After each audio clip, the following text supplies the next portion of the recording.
What is up, weary adventurers? My name is Sam, and today we are going to be learning the 1 to 4 player game, Call to Adventure, Epic Origins.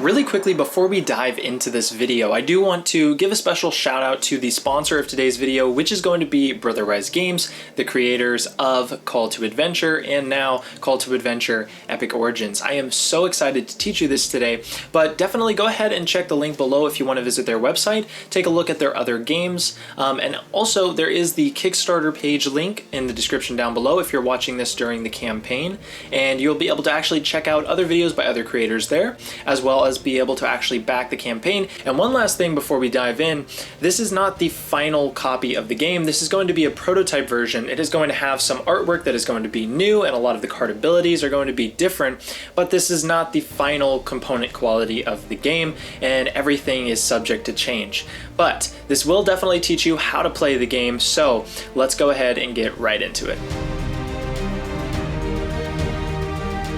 Call to Adventure is a hero crafting card game inspired by high fantasy storytelling. Now, the object of the game is to actually just build the best and most powerful and awesome character, and this is going to be measured by having the highest destiny score. Your destiny score will be determined at the end of the game based on how much triumph points, tragedy points, and experience points you gain throughout the game.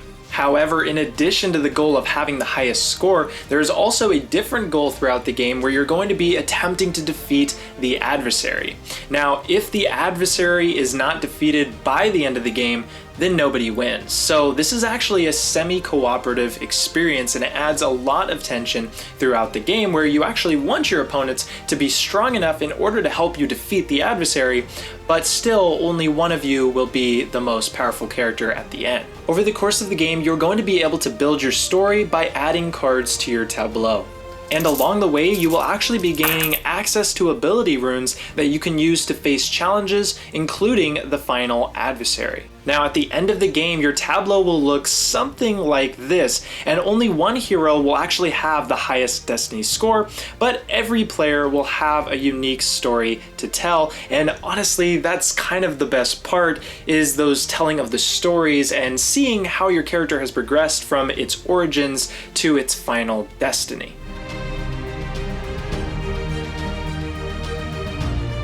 Before we go any further, I want to get you a little bit acquainted with the different card types and the different icons that you're going to be experiencing throughout a game of Call to Adventure Epic Origins. Heritage cards are actually new to Epic Origins, and they're based on classic fantasy races like dwarves, elves, and half-orcs, and every heritage has a power that triggers when you cast runes and get the Twist of Fate result, showing here. Origin cards show your character's upbringing. Every Origin card gives you access to 2 starting ability runes and a power that is available for the entirety of the game. Your class card can give you a lot of special bonuses, but only if you actually spend experience points to essentially level up. Now, each time you place 2 experience tokens on a class card, you permanently unlock a bonus. And the coolest part is that all of these are going to be completely different throughout the game, and you're going to find a lot of asymmetry with your other players. Now, your destiny is actually a hidden card that provides you additional points at the end of the game, and often these will have different scoring conditions that will help you kind of have a path to actually craft your character. Don't feel like you're stuck to build your character in order to score points with your destiny, but it is a good way to kind of nudge you towards certain strategies, whether getting icons or so and so. Now, the most important cards are going to be these story cards. These are going to have that amazing, beautiful artwork on all of them, and these are going to be able to be added to your story tableau. They can provide points, ability runes, and story icons. You'll add story cards to your tableau over the course of the game. Story cards are divided into Act 1, Act 2, and Act 3 cards. They have different backs, they look different, and they're different colors as well. Now, traits, those can be freely added to your story tableau throughout the game. They can either provide points, maybe they'll provide you with certain ability runes, and often they will have some story icons as well. But there are also challenge cards, and these are a lot different than traits. These must be overcome by your character. Now, we are going to be covering challenge cards in more detail in a little bit, But I did want to say that when you are overcoming a challenge card, you're going to be choosing one of two paths, and if you succeed to pass it, you're going to be adding that specific path to your story. Now, the Dark Adversary is a special challenge with only one path. You'll first face an initial adversary at the end of Act 2, and then a final adversary at the end of Act 3. And also, on top of the adversary being really strong and very hard to defeat, they will also have ongoing powers, and they control a deck of special cards that are basically there to harm you and the other players within the game. Now, I also did want to mention feat cards. Now,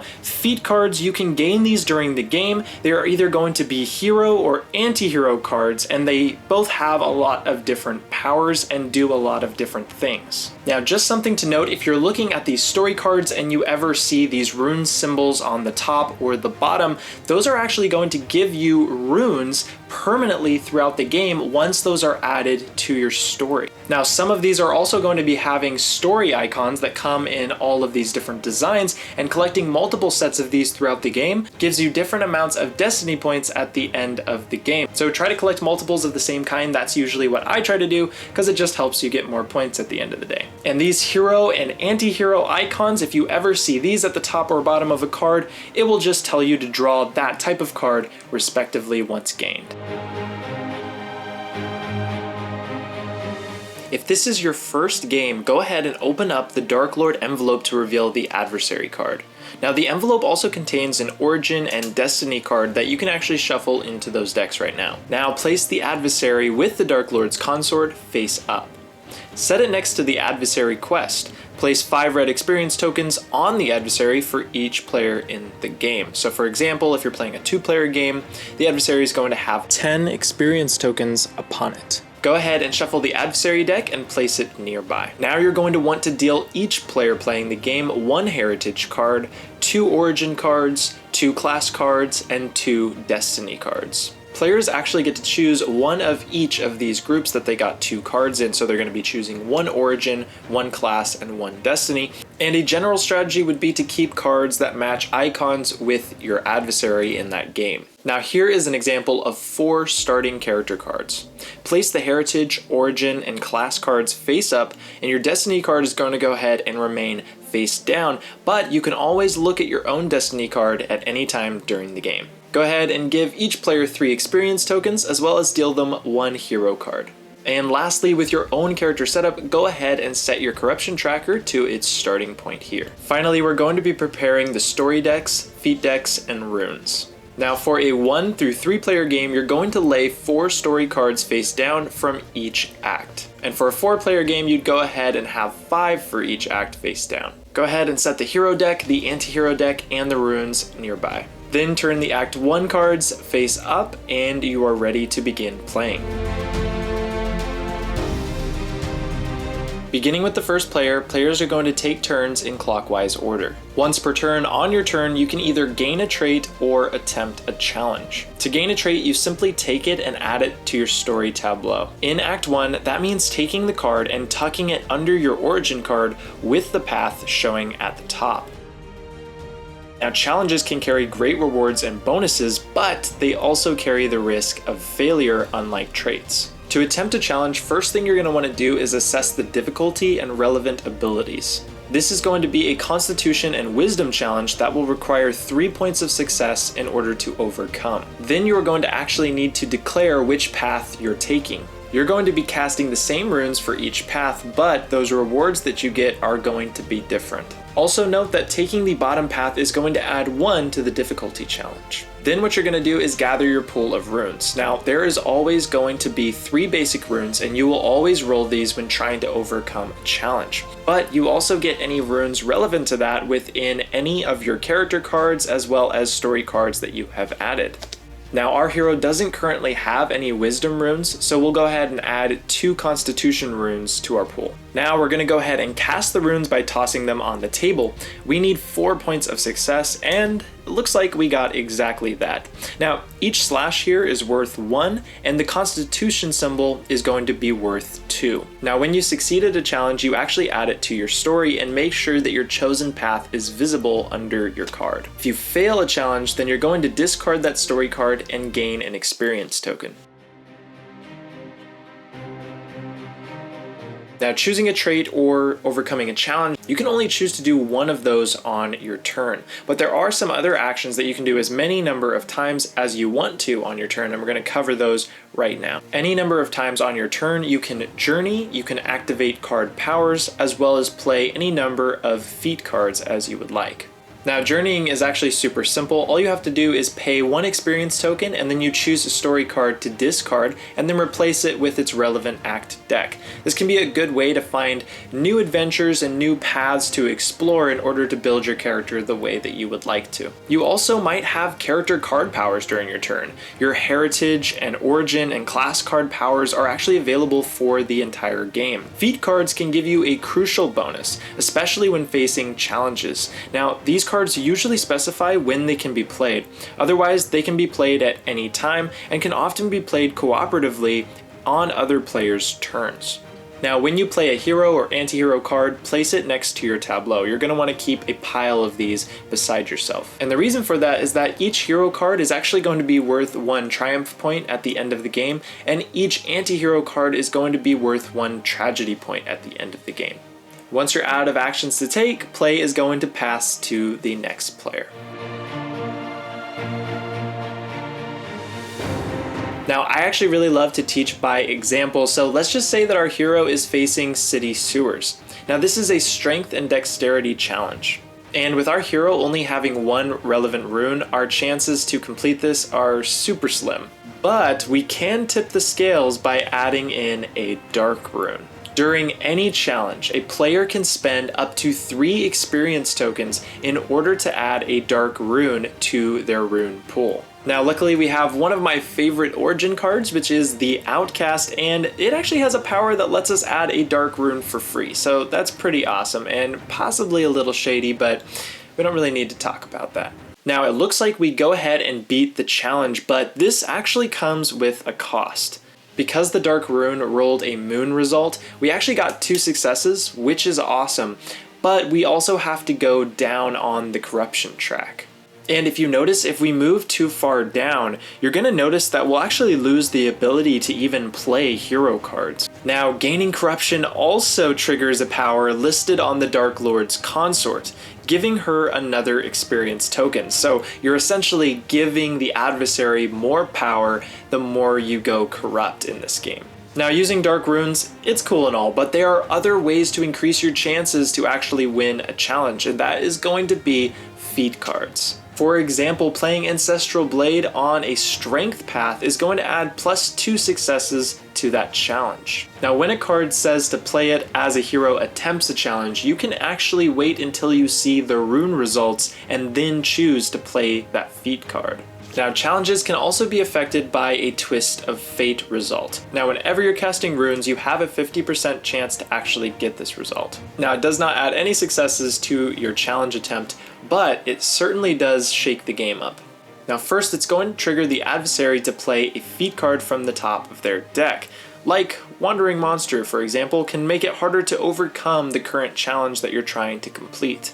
But luckily, it also triggers your heritage ability. Now, this gives you the option to choose to gain a hero card or an anti-hero card, or it gives you another option that's specific to that heritage card, but it's always one or the other. For example, this human ability allows you to gain 2 experience points, which is pretty awesome.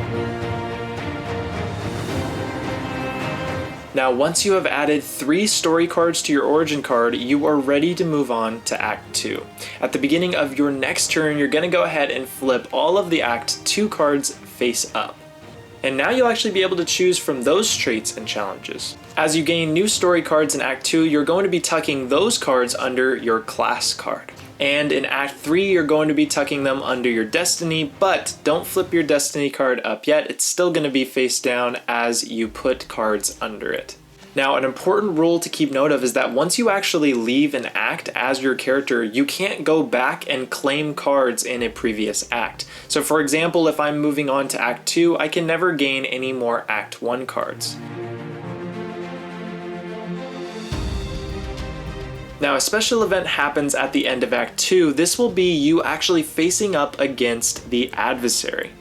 An adversary is a challenge like any other and works pretty much the exact same, but it only contains one path. Now, even before you face the adversary, you have already experienced the fact that they have an impact on the game. Every adversary has one power that causes them to gain experience and one that causes them to lose experience. These are based on the choices that you make during the game, and your whole goal is to deplete as much experience tokens from the adversary as possible. When you face the adversary at the end of Act 2, you cast the runes like any other challenge. Now, depending on how you've built your character, you might be able to further improve your odds. Now, if the result is a failure, you and the adversary each gain an experience token and you will move on to Act 3. But let's say that you actually succeed. This gives you a chance to take even additional experience tokens from the adversary. Take away one experience token for each point of success above the difficulty. You also get to draw a hero or an anti-hero card as specified on the card itself. Now, once every player has attempted the Act 2 adversary, you're going to go ahead and flip it over. This is going to reveal the final adversary, the big boss, the one that you are trying to defeat this whole time. All those experience tokens that were on the previous adversary stay the same when you flip it over. Now, the final adversary has a difficulty of 8, which is really tough, and an additional power that triggers when the Twist of Fate rune is rolled throughout the game. Now, when a player has added 3 story cards under their Destiny card, that is going to be the end of Act 3, and all other players get one more turn. Then, players are each going to get a turn to face the final adversary. Now, once again, your goal is to remove any remaining experience tokens on the adversary. If at least one player succeeds at the final adversary challenge and all of the experience tokens are removed from the final adversary, the party wins. Now it is time to determine the winner after the end of this long and epic journey. Now, once the game has ended, all players are going to reveal their Destiny cards and calculate their final Destiny score. Add together your triumph points, your tragedy points, and any unspent experience tokens. You're sadly not going to be adding any of those experience tokens that you added to your class card, but that gave you a nice benefit throughout the game, so it's kind of a gamble as to whether it's worth it or not. Don't forget to include the points for your hero and your anti-hero cards that you had played during the game. Also, add any points that you've scored from collecting sets of those story icons. If you succeeded at the adversary challenge, you gain the 7 points listed on the adversary and can treat your story as containing one more ability icon of that type listed. If the adversary was defeated, the heroes win, but the ultimate winner of the game will be the player with the highest Destiny score after defeating the adversary. However, if the final adversary ended up living and actually had experience tokens left over after each player attempted to defeat them, then no players win.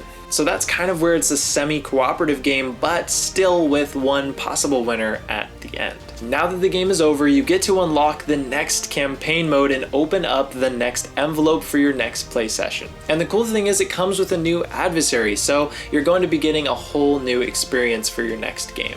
Now, whether you win or lose a game of Call to Adventure Epic Origins, the thing that I love most about this game is that ending portion where you can look at your character tableau and you can really clearly see a character from its humble beginnings to their destiny, and you can tell a story by looking at those cards and reading all of the challenges and the traits that you gained along the way.